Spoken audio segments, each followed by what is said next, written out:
지금 전 세계 투자 시장이 충격에 빠졌습니다. 풀 한 포기도 자라지 않는 죽음의 소금 사막을 한국이 3천억에 샀다는 소식 때문입니다. 당시 해외 전문가들은 이렇게 비웃었죠. 한국은 또 무모한 도박을 하는군. 하지만 충격적인 사실은 6년 뒤 그 땅이 35조 원으로 폭발했다는 겁니다. 수익률 100배. 전문가들이 실패라 단정한 바로 그 자리에서 한국 기업은 조용히 미래를 잃고 세상이 못 본 리튬 1350만 톤을 찾아낸 겁니다. 그때 사건을 지켜보던 외국인 분석가가 떨리는 목소리로 이렇게 말합니다. 나는 한국을 완전히 오판했다. 한국은 어떻게 이 보이지 않는 자원 전쟁에서 미래를 먼저 읽어낸 신의 한 수를 완성할 수 있었을까요? 어디서 듣고 계신가요? 구독과 좋아요 잊지 마세요. 안녕하세요. 저는 리오 밀러입니다. 런던 금융가에서 15년간 국제자원 분석을 담당해온 전문가죠. 2018년 10월 제 책상 위에는 127페이지짜리 보고서가 놓여 있었습니다. 표지에 적힌 제목이 눈에 들어왔어요. 포스코홀딩스, 호주 갤럭시 리소시스 지분 매입 완료. 커피 한 모금을 마시며 첫 장을 넘겼는데 그 순간 제 입에서 쓴 웃음이 터져나왔습니다. 3천억 원이었어요. 포스코가 호주의 소금 호수에 지불한 금액이 말이에요. 제가 10년 넘게 추적해온 그 죽음의 염호를 호주 회사들조차 포기한 그 땅을 한국 철강 회사가 덜컥 사버린 거였습니다. 손가락으로 계산기를 두드리면서 확인했죠. 맞습니다. 30억 달러가 아니라 30억 원도 아닌 정확히 3천억 원이었어요. 유럽 투자기관 벵가디스 리서치의 선임 분석가로서 저는 그동안 수많은 무모한 투자를 봐왔습니다. 하지만 이번 건은 차원이 달랐어요. 아르헨티나 살라르데 오메불의 염호는 해발 4,000m에 위치한 독성 염수지대였거든요. 산소 농도는 평지의 60% 수준이고 염분 농도는 바닷물의 10배가 넘었습니다. 그곳에서 리튬을 추출한다는 것은 기술적으로나 경제적으로나 불가능에 가까웠죠. 더욱 황당한 건 타이밍이었어요. 2018년 당시 리튬 가격은 연초 대비 40% 이상 폭락한 상태였습니다. 전기차 시장의 성장세도 예상보다 느렸고 테슬라는 생산 차질로 골머리를 앓고 있었거든요. 그런데 포스코는 정말 이상한 타이밍에 움직였어요. 마치 모든 시장 신호를 무시하고 있는 것 같았습니다. 보고서를 읽으면서 제 머릿속에는 의문만 커져갔어요. 포스코는 철강 회사입니다. 물론 세계적인 철강 기업이지만 자원 개발은 그들의 영역이 아니었어요. 특히 리튬 같은 희토류 광물은 더욱 그랬습니다. 채굴 기술도 없고 정제 노하우도 부족한 상황에서 왜 이런 모험을 감행했을까요? 호주 갤럭시 리소시스의 내부 문서를 들여다봤습니다. 그들은 2년 전부터 이 프로젝트를 포기하려 했어요. 염호 개발에 필요한 초기 투자비만 50억 달러가 넘었고 회수 기간은 최소 15년으로 예상됐거든요. 호주의 대형 광산 회사들도 하나둘 손을 뗐습니다. 리오틴토, BHP 빌리턴 같은 거대 기업들도 이 프로젝트만은 건드리지 않았어요. 제가 담당하고 있던 남미 광물 섹터 분석에서 아르헨티나 리튬 염호는 늘 주의 대상이었습니다. 정치적 불안정, 인프라 부족, 기술적 난제까지 삼중고에 시달리는 지역이었거든요. 그런데 한국 회사가 이런 곳에 3천억을 투자한다니 정말 이해할 수 없었어요. 동료 분석가들과 점심을 먹으면서 이 얘기를 꺼냈습니다. 독일 출신 마르쿠스가 고개를 저으며 말했어요. 포스코가 감정적인 결정을 내린 것 같다고 말이에요. 프랑스 동료 클레어는 더 직설적이었습니다. 한국 기업들의 특징이라고 무작정 덤비는 게 문제라고 했거든요. 사무실로 돌아와서 저는 곧바로 분석 보고서 작성에 들어갔습니다. 제목은 포스코의 아르헨티나 리튬 투자, 실패 확정이었어요. 근거는 충분했습니다. 기술적 난제, 경제성 부족, 시장 환경 악화 등 실패 요인들을 하나씩 나열했죠. 보고서를 작성하면서 제 마음속에는 확신이 있었어요. 이번 투자는 분명히 포스코에게 큰 타격을 줄 거라고 생각했습니다. 한국 기업의 성급함이 만든 전형적인 실패 사례가 될 거라고 봤거든요. 제 15년 경험상 이런 무모한 투자는 반드시 실패로 끝나곤 했습니다. 하지만 그때의 저는 몰랐어요. 포스코가 단순히 철강 회사가 아니라는 걸 말입니다. 그들이 이미 10년 앞을 내다보고 있었다는 걸, 전기차 시대의 도래를 누구보다 정확하게 예측하고 있었다는 걸 그때는 전혀 알지 못했어요. 보고서를 마무리하면서 저는 마지막 문장을 이렇게 적었습니다. 포스코의 이번 투자는 자원 개발 역사상 가장 어리석은 결정 중 하나가 될 것이다. 그리고 그 문서를 프린터로 출력해 상사에게 제출했죠. 물론 그때는 5년 후 제가 그 문장을 얼마나 후회하게 될지 상상도 못했습니다. 런던의 가을비가 창문을 두드리고 있었어요. 저는 의자에 기대어 아르헨티나 염호의 위성사진을 다시 한번 바라봤습니다. 하얗게 말라붙은 소금 결정들이 마치 죽음의 땅처럼 보였어요. 그곳에서 포스코가 무엇을 찾을 수 있을까요? 아니, 애초에 찾을 수 있는 게 있기나 할까요? 그날 밤 집에 돌아가면서도 제 머릿속에는 포스코의 결정이 맴돌고 있었습니다. 정말 이해할 수 없는 투자였거든요. 하지만 동시에 뭔가 놓친 부분이 있는 건 아닐까 하는 의문도 들었어요. 한국 기업들이 때로는 상식을 뛰어넘는 결과를 만들어내곤 했다는 걸 알고 있었거든요. 하지만 이번만은 다를 거라고 확신했습니다. 아무리 한국 기업이라 해도 물리법칙을 거스를 수는 없으니까요.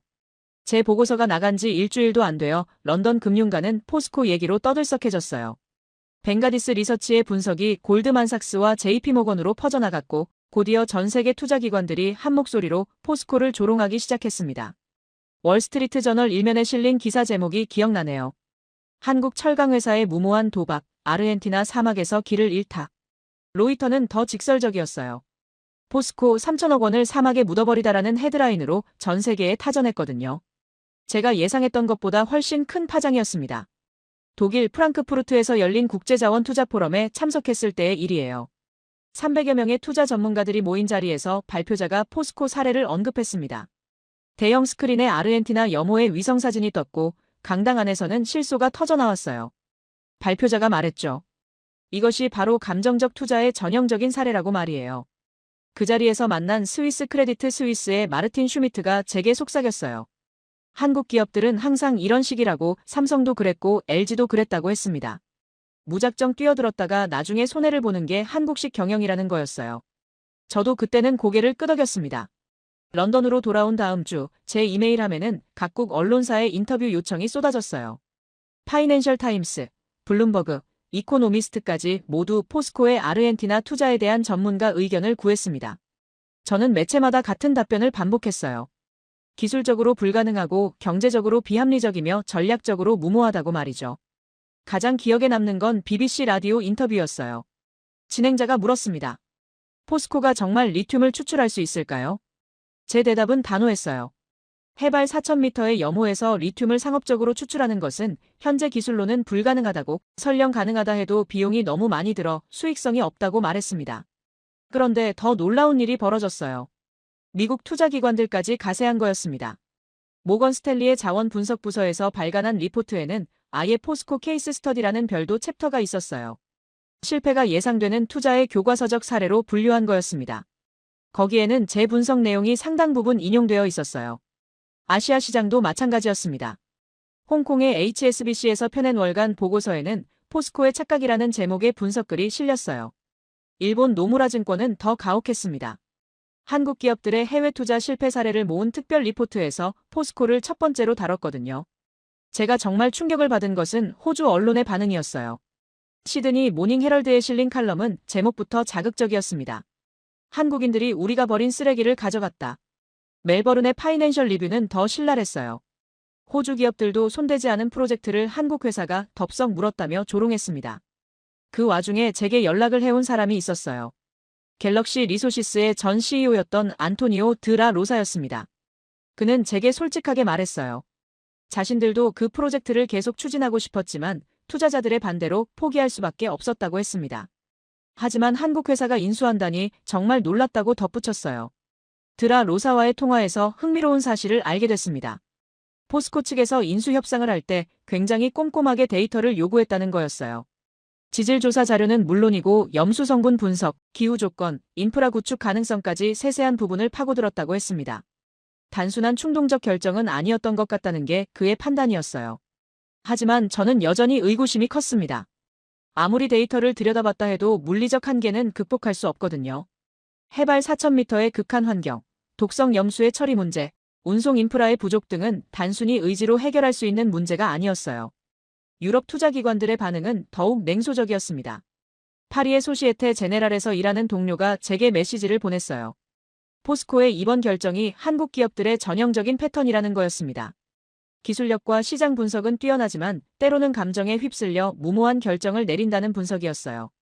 그 즈음 제게 한 가지 제안이 들어왔습니다. 국제자원개발학회에서 포스코 사례에 대한 특별 강연을 해달라는 요청이었어요. 주제는 실패가 예상되는 해외 자원 투자의 판별법이었습니다. 저는 기꺼이 수락했어요. 제 전문성을 보여줄 좋은 기회라고 생각했거든요. 강연 준비를 하면서 저는 포스코에 대한 자료를 더 깊이 파고들었습니다. 그들의 과거 해외 투자 이력을 살펴봤는데 의외로 성공 사례가 많았어요. 브라질 철광석 프로젝트, 인도네시아 니켈 광산 등에서 상당한 성과를 거둔 것으로 나타났습니다. 하지만 이번 아르헨티나 리튬 프로젝트는 차원이 달랐어요. 강연 당일 500여 명의 청중 앞에서 저는 확신에 차서 발표했습니다. 포스코의 아르헨티나 투자는 분명히 실패할 것이라고 이를 통해 우리가 배워야 할 교훈들을 하나씩 짚어나갔어요. 청중들은 고개를 끄덕이며 제 설명에 공감했습니다. 질의응답 시간에도 포스코를 비판하는 의견들이 쏟아졌어요. 그날 밤 호텔로 돌아와서 제 노트북을 열고 포스코 관련 기사들을 다시 읽어봤습니다. 전 세계 언론과 투자기관들이 한국 회사의 무모함을 조롱하고 있었어요. 저 역시 그 대열의 선두에 서 있었고요. 그때만 해도 제가 얼마나 틀렸는지 알 수 없었습니다. 다만 한 가지 이상한 느낌은 있었어요. 포스코가 너무 조용하다는 것이었습니다. 포스코가 조용한 이유를 알게 된 건 그로부터 2달 뒤였어요. 제가 정기적으로 모니터링하던 아르헨티나 광업청 웹사이트에 새로운 문서가 올라온 걸 발견했거든요. 포스코 아르헨티나 법인의 환경 영향평가 신청서였습니다. 290페이지에 달하는 방대한 자료였어요. 문서를 열어보는 순간 제 예상과 완전히 달랐습니다. 이건 단순한 예비조사가 아니었어요. 본격적인 개발을 위한 치밀한 계획서였거든요. 지질 탐사, 염수 샘플링, 파일럿 플랜트 구축, 심지어 현지 인력 채용 계획까지 모든 것이 구체적으로 명시되어 있었습니다. 가장 놀라운 부분은 기술 개발 로드맵이었어요. 포스코는 단순히 기존 리튬 추출 기술을 적용하려는 게 아니었습니다. 해발 4,000m 고지대와 독성 염수라는 극한 조건에 특화된 새로운 기술을 개발하고 있었거든요. 그들만의 독창적인 접근법이었어요.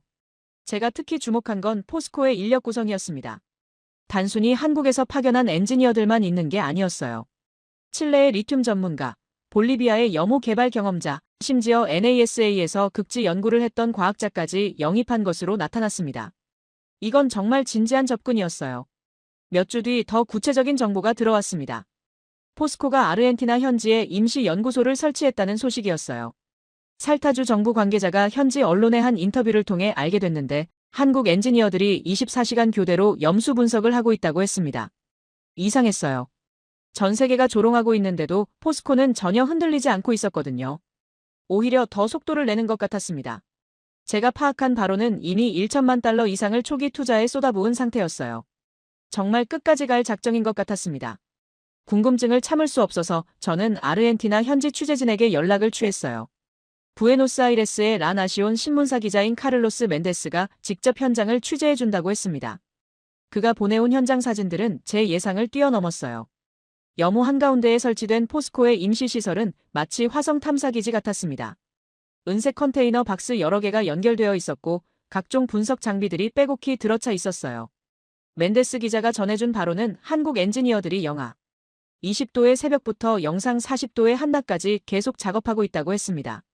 더 놀라운 건 그들의 접근 방식이었어요.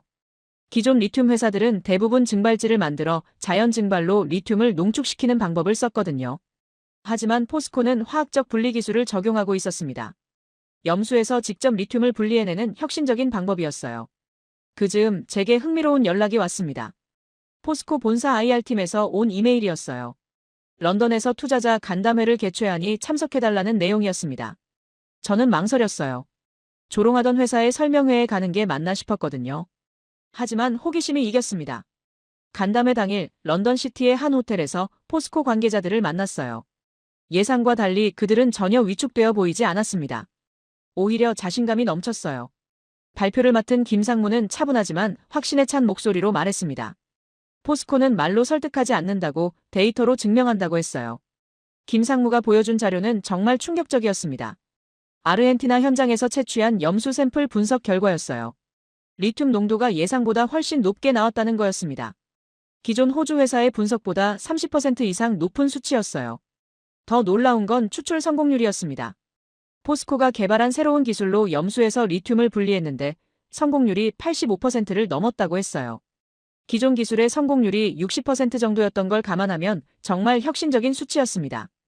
간담회가 끝난 뒤 김상무와 개별적으로 대화할 기회가 있었어요. 제가 물었습니다. 전 세계가 비판하는데도 계속 추진하는 이유가 뭐냐고요. 그의 답변이 인상 깊었습니다. 10년 후면 전기차 시대가 온다고, 그때 리튬 없이는 아무것도 할 수 없다고 했어요. 김상무는 계속해서 설명했습니다. 포스코가 보는 미래는 2030년이라고, 그때까지 전기차 판매량이 지금의 10배로 늘어날 거라고 했어요. 그러면 리튬 수요도 폭증할 텐데 그때 가서 공급망을 확보하려면 이미 늦다는 거였습니다. 지금부터 준비해야 한다는 논리였어요. 호텔을 나서면서 제 머릿속은 복잡했습니다. 분명히 포스코의 접근은 달랐어요. 단순한 투기나 감정적 판단이 아니었거든요. 나름의 논리와 기술적 근거가 있었습니다. 하지만 여전히 의문은 남아 있었어요. 과연 그들의 계획이 실현될 수 있을까요? 다음 날 사무실에서 포스코 관련 자료를 다시 정리하면서 한 가지 깨달은 게 있었어요. 제가 지금까지 포스코를 철강 회사로만 봤다는 거였습니다. 하지만 그들은 이미 소재 기업으로 변신하고 있었어요. 리튬은 그 변신의 핵심 요소였던 거죠. 그날 밤 집에서 포스코의 과거 행보를 찾아봤습니다. 1970년대 포항제철소를 지을 때도 전 세계가 회의적이었다고 하더군요. 기술도 없고 경험도 없는 나라가 무슨 제철소냐는 반응이었대요. 하지만 결과는 어떻게 됐나요? 지금 포스코는 세계 최고의 철강 회사 중 하나예요. 혹시 이번에도 그런 반전이 일어날까요? 제가 놓치고 있는 게 있는 건 아닐까요? 아르헨티나 염호에서 정말로 기적이 일어날 수 있는 건 아닐까요? 그런 생각들이 머릿속을 맴돌기 시작했어요. 그런 생각들이 머릿속을 맴돌던 중에 우연한 발견이 제 세계관을 흔들기 시작했어요. 포스코 간담회로부터 3주가 지난 어느 금요일 오후였습니다. 평소처럼 각국 광업청 웹사이트를 돌아보던 중 호주 갤럭시 리소시스의 내부 문서가 실수로 공개된 것을 발견했어요. 문서 제목은 살라르데 오메브레 프로젝트 최종 평가서였습니다. 제가 지금까지 봐왔던 공개 자료들과는 완전히 다른 내용이었어요. 특히 지질학적 평가 부분에서 눈에 띄는 문장이 있었습니다. 심층 탐사 시 잠재 매장량이 기존 예측치를 상당히 상회할 가능성 존재라는 내용이었거든요. 제가 그동안 근거로 삼았던 공개 보고서에는 이런 언급이 전혀 없었어요.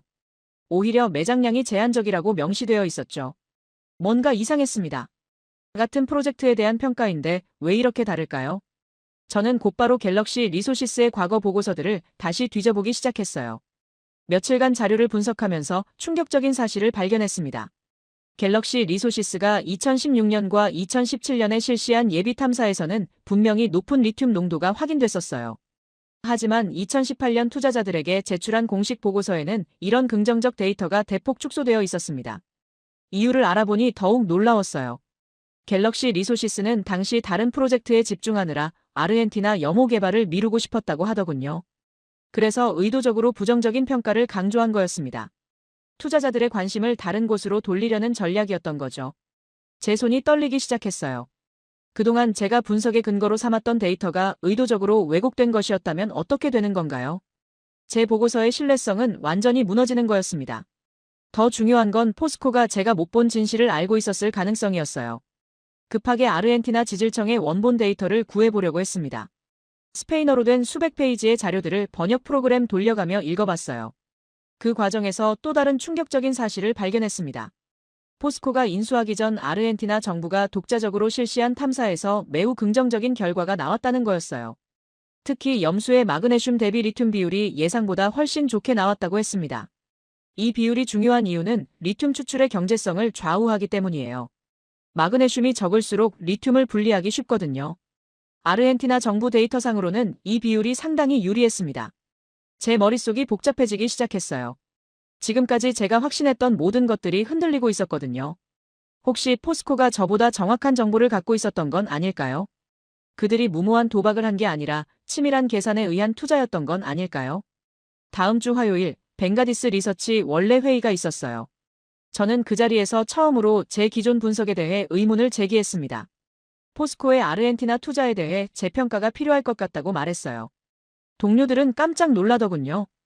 독일 출신 마르쿠스가 반박했습니다. 이미 결론이 난 사안 아니냐고. 전 세계 투자기관들이 모두 같은 의견인데 왜 혼자 다른 소리를 하냐고 했어요. 프랑스 동료 클레어도 마찬가지였습니다. 한국 회사에 너무 감정적으로 동조하는 거 아니냐는 눈빛이었어요. 하지만 저는 포기할 수 없었습니다. 데이터는 거짓말을 하지 않거든요. 제가 새로 발견한 자료들을 하나씩 설명하면서 기존 분석의 문제점을 지적했어요. 갤럭시 리소시스의 의도적 축소, 아르헨티나 정부의 긍정적 평가, 염수 성분비의 유리함 등을 차례로 제시했습니다. 회의실 분위기가 조금씩 바뀌기 시작했어요. 상사인 제임스 윌슨이 관심을 보이더군요. 정말로 우리가 놓친 데이터가 있는 거냐고 물었습니다. 저는 확신을 갖고 답했어요. 최소한 재검토는 필요하다고, 포스코가 우리보다 정확한 정보를 갖고 있을 가능성이 크다고 말했습니다. 그날 회의에서 처음으로 한국을 두둔하는 말을 하게 됐어요. 확실히 뭔가 계산이 틀린 건 우리가 아닐까요? 제 입에서 나온 말이지만 스스로도 놀라웠습니다. 몇 달 전까지만 해도 포스코를 조롱하던 제가 이제는 그들을 변호하고 있었거든요. 회의가 끝난 뒤 윌슨 상사가 저를 따로 불렀어요. 정말로 포스코가 성공할 가능성이 있다고 보느냐고 물었습니다. 저는 솔직하게 답했어요. 확실하지는 않지만 지금까지 무시했던 요소들이 있다고, 최소한 실패 확정이라고 단정하기는 어렵다고 했습니다. 그날 밤 집에 돌아와서도 계속 자료를 분석했어요. 포스코의 기술 개발 현황, 아르헨티나 현지 상황, 리튬 시장의 변화 등을 종합적으로 검토해봤습니다. 점점 하나의 그림이 그려지기 시작했어요. 포스코가 정말로 뭔가 알고 있는 것 같았거든요. 가장 인상 깊었던 건 포스코의 기술 개발 속도였어요. 다른 리튬 회사들이 몇 년 걸려서 개발한 기술을 몇 개월 만에 완성하고 있었습니다. 이건 단순히 운이 아니라 체계적인 접근의 결과로 보였어요. 그들만의 독특한 노하우가 있는 것 같았습니다. 다음 날 출근해서 제 동료들에게 말했어요.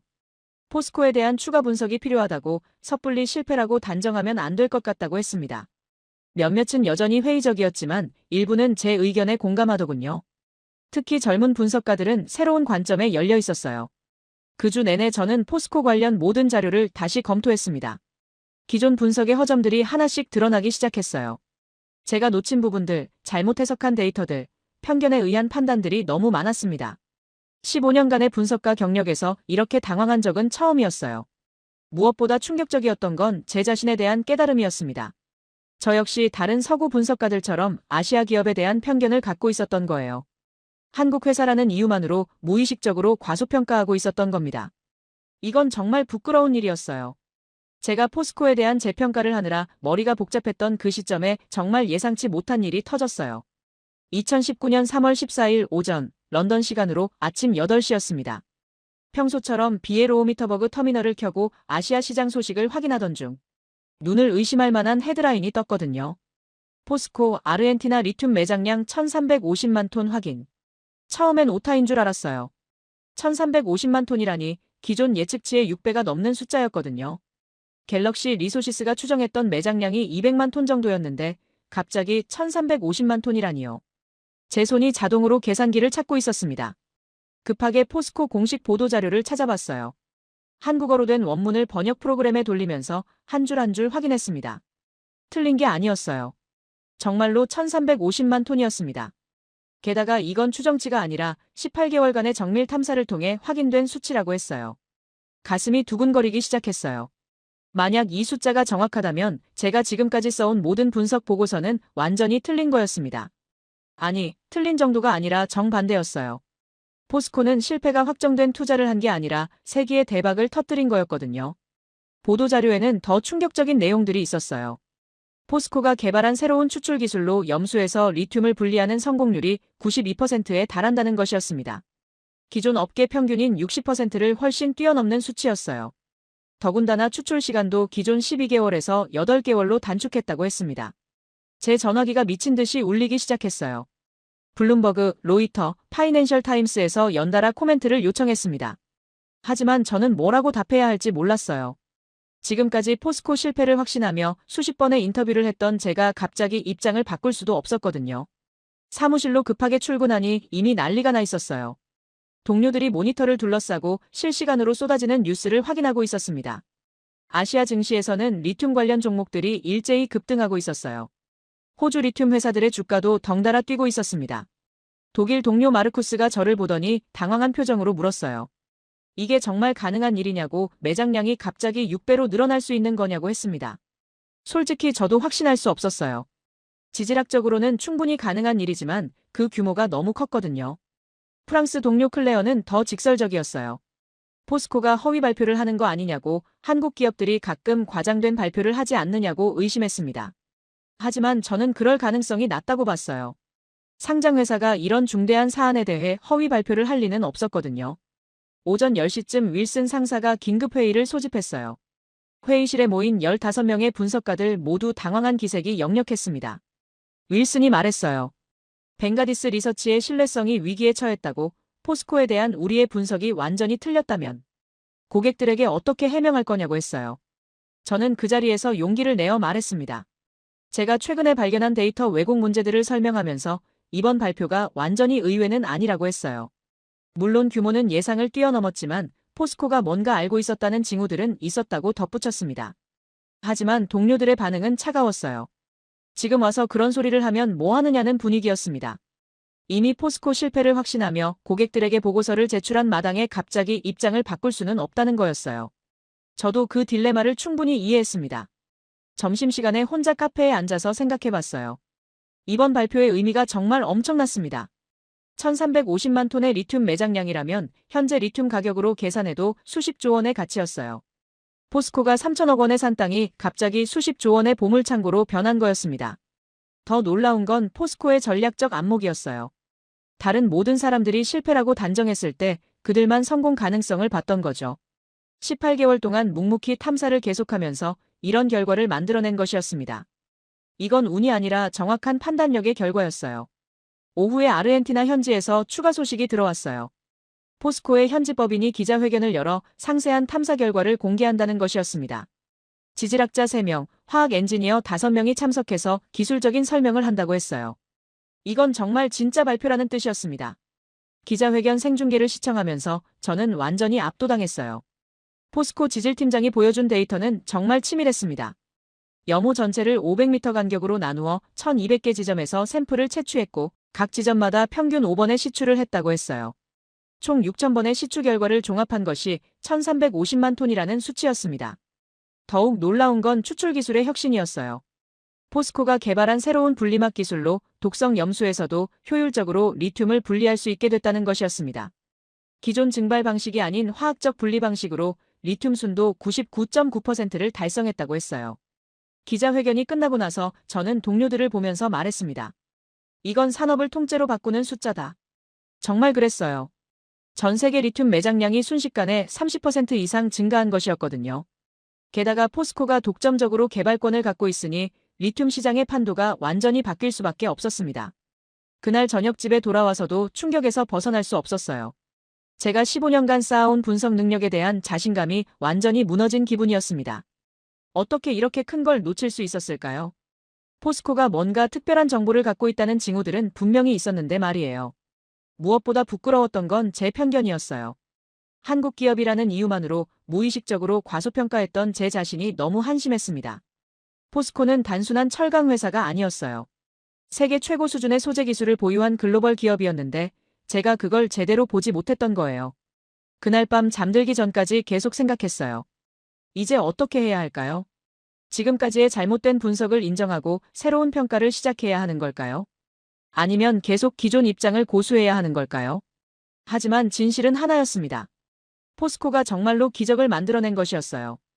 포스코가 정말로 기적을 만들어냈다는 사실을 받아들이려고 애쓰던 그 시점에 또 다른 충격이 기다리고 있었어요. 매장량 발표로부터 불과 6개월 뒤인 2019년 9월 전 세계 자동차 시장에서 예상치 못한 폭발이 일어났습니다. 테슬라가 3분기 실적을 발표하면서 전기차 판매량이 전년 동기 대비 300% 급증했다고 발표한 거예요. 모델 3의 대량 생산이 궤도에 오르면서 주문량이 폭증했다는 것이었습니다. 하지만 이건 시작에 불과했어요. 중국에서 더 큰 변화가 일어나고 있었거든요. 중국 정부가 갑작스럽게 전기차 보조금을 2배로 늘린다고 발표한 겁니다. 2025년까지 전기차 비중을 25%로 올리겠다는 목표도 함께 제시했어요. BYD, NIO, 샤오펑 같은 중국 전기차 회사들의 생산량이 하루가 다르게 늘어나기 시작했습니다. 유럽도 마찬가지였어요. 독일 정부가 내연기관 차량의 도심 진입을 제한하겠다고 발표했고 프랑스는 2030년부터 휘발유차 신규 등록을 금지한다고 했습니다. 폭스바겐, BMW, 메르세데스-벤츠가 앞다투어 전기차 양산 계획을 발표했어요. 제가 매일 체크하던 자동차 산업 데이터가 완전히 바뀌기 시작했습니다. 2019년 전 세계 전기차 판매량이 220만 대를 넘어섰어요. 2018년 대비 40% 증가한 수치였습니다. 더 중요한 건 이 성장세가 가속화되고 있다는 점이었어요. 문제는 배터리였습니다. 전기차 한 대당 평균 50kg의 리튬이 필요했거든요. 220만 대면 1대 1만 톤의 리튬이 필요한 계산이었어요. 그런데 전 세계 리튬 생산량은 연간 28만 톤 수준이었습니다. 전기차만으로도 전체 생산량의 40%를 차지하게 된 거였어요. 2020년 초부터 리튬 가격이 요동치기 시작했어요. 톤당 6,000달러였던 가격이 8,000달러로 뛰었습니다. 그리고 코로나19 팬데믹이 터지면서 모든 게 바뀌었어요. 사람들이 대중교통을 기피하면서 개인 차량 구매가 늘었고 그 중에서도 전기차를 선호하기 시작했거든요. 가장 극적인 변화는 2020년 하반기에 일어났어요. 테슬라 주가가 연초 대비 700% 급등하면서 일론 머스크가 세계 최고 부자가 됐습니다. 애플이 전기차 개발을 공식 발표했고 구글도 자율주행 전기차 프로젝트에 본격 뛰어들었어요. 그때쯤 제 머릿속에 포스코가 김상무가 했던 말이 떠올랐습니다. 10년 후면 전기차 시대가 온다고 했던 그 예측이 정확히 들어맞고 있었어요. 아니, 예상보다도 빨랐습니다. 포스코는 이미 2018년에 이런 변화를 내다보고 있었던 거였어요. 2021년 들어서는 정말 미친 상황이 벌어졌습니다. 리튬 가격이 톤당 2만 달러를 넘어섰어요. 불과 2년 전에 비해 3배 이상 오른 것이었습니다. 리튬 관련 주식들도 연일 상한가를 기록했고 투자자들이 리튬을 하얀 금이라고 부르기 시작했어요. 그 즈음 충격적인 소식이 들려왔어요. 포드가 전기차 생산 차질을 겪고 있다는 뉴스였습니다. 리튬 공급 부족 때문에 배터리를 충분히 확보하지 못했다는 거였어요. GM도 마찬가지였고 현대차도 리튬 확보에 어려움을 겪는다고 발표했습니다. 그런 상황에서 포스코의 아르헨티나 프로젝트가 다시 주목받기 시작했어요. 1,350만 톤의 매장량이 얼마나 대단한 것인지 시장이 깨닫기 시작한 거였습니다. 현재 연간 소비량으로 따지면 50년치가 넘는 양이었거든요. 유럽 투자기관들의 태도가 180도 바뀌기 시작했어요. 몇 년 전만 해도 포스코를 조롱하던 그들이 갑자기 포스코와의 협력을 타진하기 시작한 겁니다. 독일의 BASF가 리튬 공급 계약을 제안했고 프랑스의 토탈도 마찬가지였어요. 가장 극적인 변화는 호주에서 일어났습니다. 몇 년 전 한국인들이 우리가 버린 쓰레기를 가져갔다고 조롱했던 호주 언론들이 갑자기 입장을 바꾼 거예요. 시드니 모닝 헤럴드는 포스코의 놀라운 선견지명이라는 제목의 기사를 실었습니다. 호주 정부는 더 적극적이었어요. 포스코와의 합작 투자를 제안하면서 기술 협력을 요청했습니다. 자신들이 포기했던 프로젝트가 이제는 목이 마를 정도로 필요한 자원이 된 거였어요. 아이러니한 상황이었습니다. 미국의 반응도 흥미로웠어요. 바이든 행정부가 출범하면서 그린 뉴딜 정책을 발표했는데 그 핵심이 전기차 보급이었거든요. 2030년까지 신차의 50%를 전기차로 만들겠다는 목표를 제시했어요. 그러려면 엄청난 양의 리튬이 필요했습니다. 제가 정말 놀란 건 일본의 변화였어요.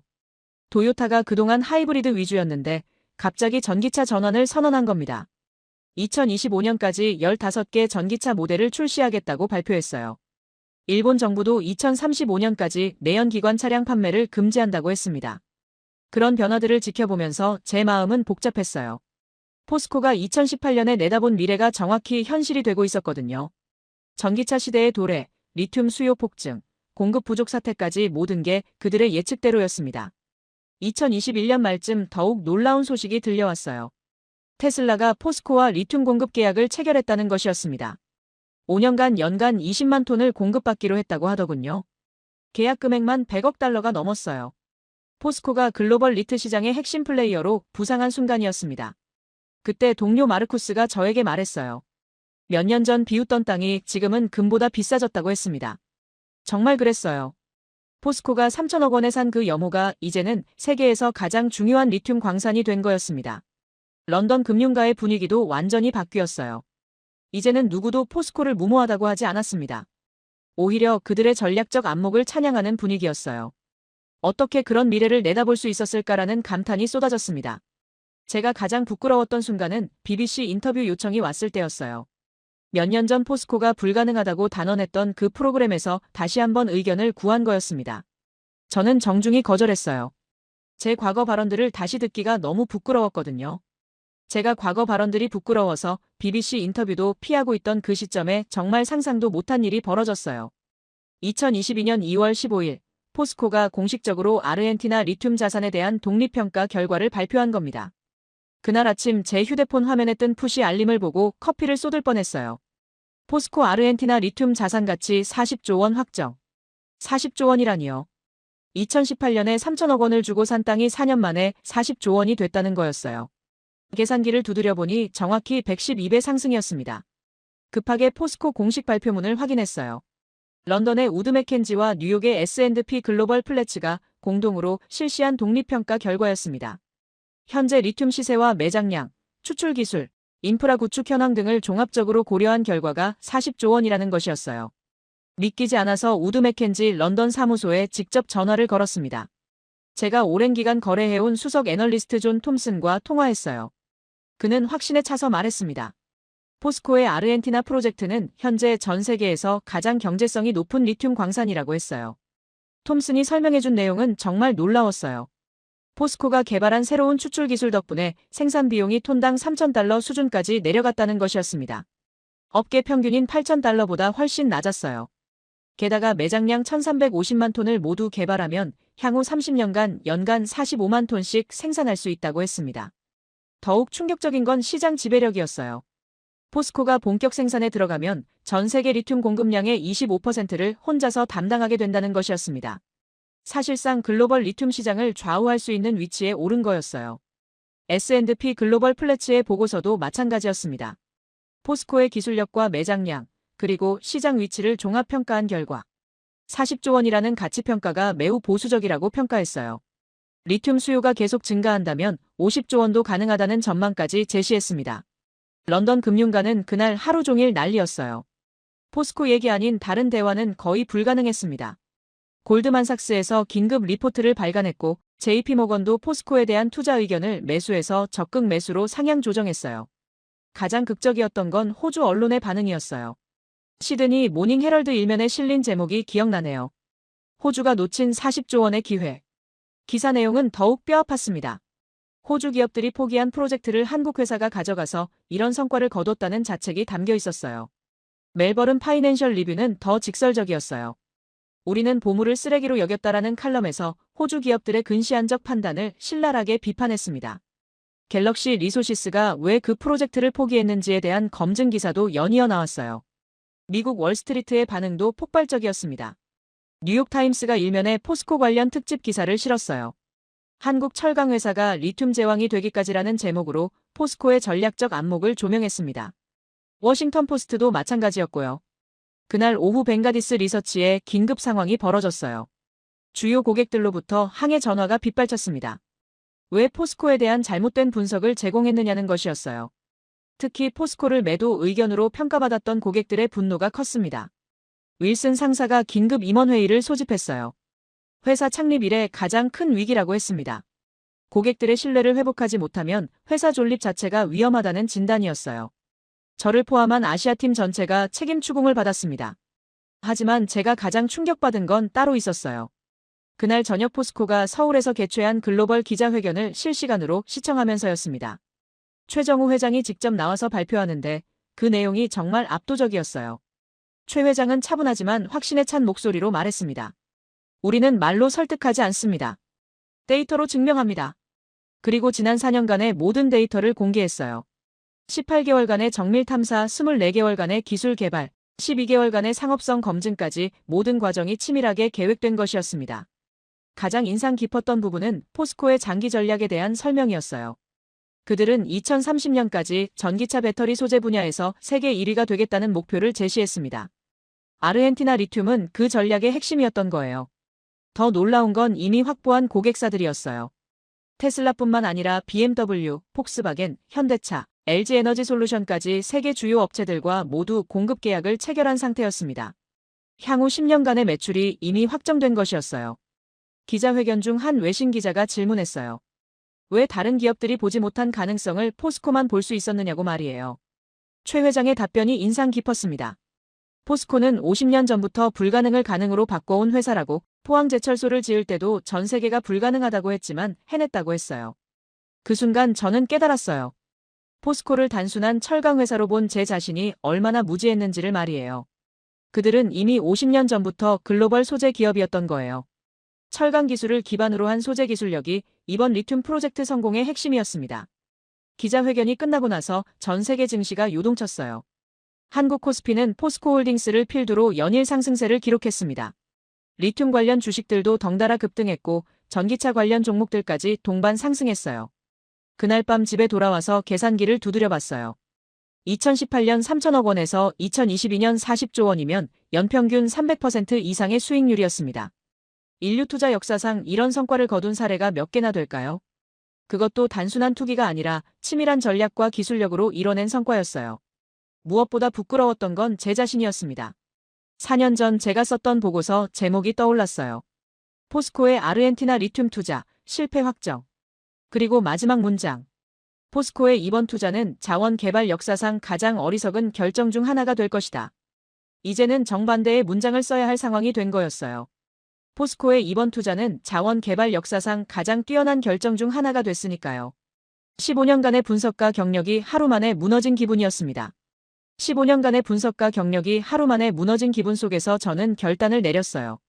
포스코를 직접 보러 가기로 한 겁니다. 더 이상 런던 사무실에서 모니터만 보면서 판단할 수는 없었거든요. 진실이 무엇인지 제 눈으로 확인해야 했습니다. 2022년 3월 생전 처음으로 한국 땅을 밟았어요. 인천공항에서 포항까지 가는 길에 차창밖 풍경을 보면서 놀랐습니다. 제가 상상했던 것보다 훨씬 현대적이고 체계적인 나라였어요. 고속도로 인프라, 도시계획, 산업단지 배치까지 모든 게 치밀하게 설계된 느낌이었습니다. 포스코 본사에 도착했을 때의 첫 인상이 아직도 생생해요. 50층이 넘는 거대한 빌딩이 아니라 주변 환경과 조화를 이루는 세련된 건물이었습니다. 로비에 들어서니 포스코의 50년 역사가 전시되어 있었어요. 1970년 포항제철소 건설부터 지금의 글로벌 소재 기업까지의 여정이었죠. 가장 충격적이었던 건 포스코의 R&D 센터 방문이었어요. 김상무가 직접 안내해주면서 설명했습니다. 포스코는 매년 매출의 5% 이상을 연구개발에 투자한다고 했어요. 그중 30%가 미래 소재 기술 개발에 집중되고 있었습니다. 연구소에서 만난 박사님들과 대화하면서 또 한 번 놀랐어요. 모두 세계 최고 수준의 전문가들이었습니다. MIT, 스탠포드, 옥스퍼드에서 박사 학위를 받은 분들이 대부분이었어요. 하지만 모두 한국으로 돌아와서 포스코에서 연구하고 있었습니다. 리튬 추출 기술을 개발한 연구팀장 이 박사와의 대화가 특히 인상 깊었어요. 그는 캠브리지 대학에서 화학공학 박사 학위를 받았지만 10년 전 포스코로 이직했다고 했습니다.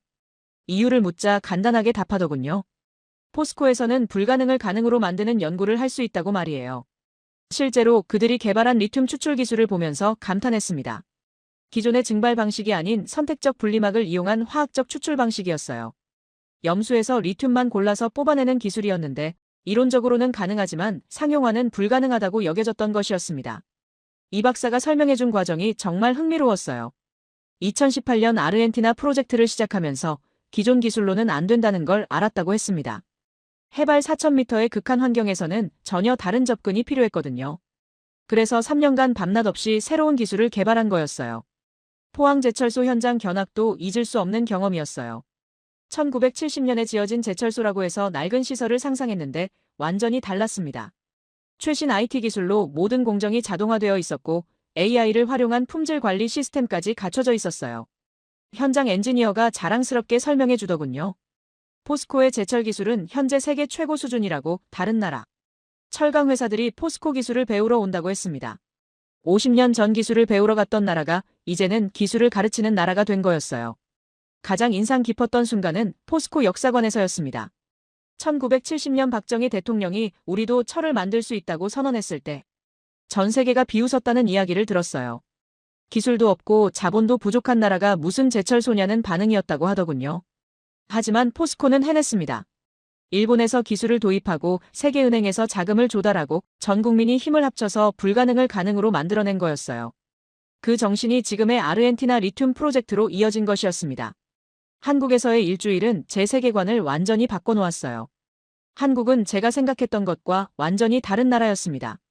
단순히 빨리빨리 문화나 감정적 의사결정이 아니라 치밀하고 장기적인 전략을 갖고 움직이는 나라였어요.